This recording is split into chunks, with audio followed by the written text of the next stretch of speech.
উদ্যোগে 25তম ওয়াজ মাহফিলের সম্মানিত সভাপতি উপস্থিত আছেন। আজকের এই ওয়াজ মাহফিলে যারা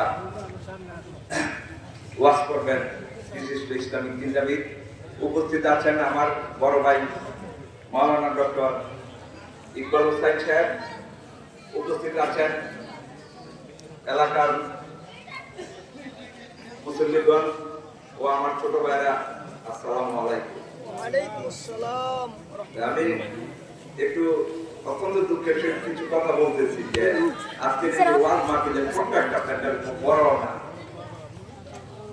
লোক সংখ্যা খুবই কম, অথচ বাইরে আপনার লোকের কিন্তু অভাব নাই।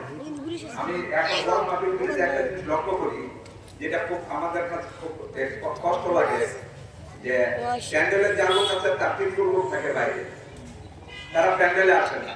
এবং একটা ওয়াজ মাহফিলে কিছুদিন আগে আমি গেছি, যে ওইখানে যতগুলো লোক দেখলাম তার অনেক অনেক গুণ বেশি বাইরে তারা ওই দোকানদারি করতেছে, দোকানের সদাই করতেছে। এবং ইদানিং মহিলারা আইসা ওইখানে কেনাকাটা চুরির দোকান বসে, মহিলাদের এই নেল পালিশ ইয়ার দোকান আমি দেখি অনেক জায়গায় বসে। এখন ওয়াজ মাহফিল আমরা বাজারে পরিণত করে ফেলছি। ওয়াজ মাহফিল গুলারে আমরা এখন বাজারে করে, বাজার হলো সবচেয়ে নিকৃষ্ট স্থানের মধ্যে হলো বাজার, আর উৎকৃষ্ট স্থান হলো আপনার আজকাল মসজিদ বা এই ওয়াজ মাহফিল যেখানে বসে আছেন। এত সুন্দর জায়গা রেখে আমরা বাইরে বসে আছি। তো আমি অনুরোধ করবো যারা বাইরে আছেন তারা এই প্যান্ডেলে চলে আসেন। তো আজকে যে আমাদের যে আমি একটু আলোচনা করব যে আমাদের আজকে যে সমাজ ব্যবস্থায় যে অবস্থা বিরাজ করছে, সামাজিক যে অবক্ষয়, আপনারা একটু ভালো করে লক্ষ্য করবেন। আজকে আমাদের মধ্যে কিছু মান্যতা নাই।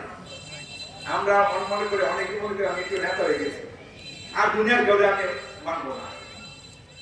একটা আমরা ছোটবেলা দেখছি একটা সালামের একটা প্রচলন ছিল। এখন আমার যে ছোট জুনিয়র, সে ইসলামের লেখাপড়া করে, সে সালাম দেয় না। আমরা কোথায় যাবো? আমরা আজকে ওই সমাজ ব্যবস্থা কিন্তু ওই জায়গায় চলে আসি। আপনি দেখেন, আমরা ছোটবেলা দেখছি যে একটা গ্রামে খারাপ লোক কয়জন সেটা বলা যায়, আর এখন আপনি ভালো লোক কয়টা আপনি খুঁজে পাবেন না। তাইলে আমাদের সমাজ কোথায় চলে গেছে? আমরা কোথায় গেছি?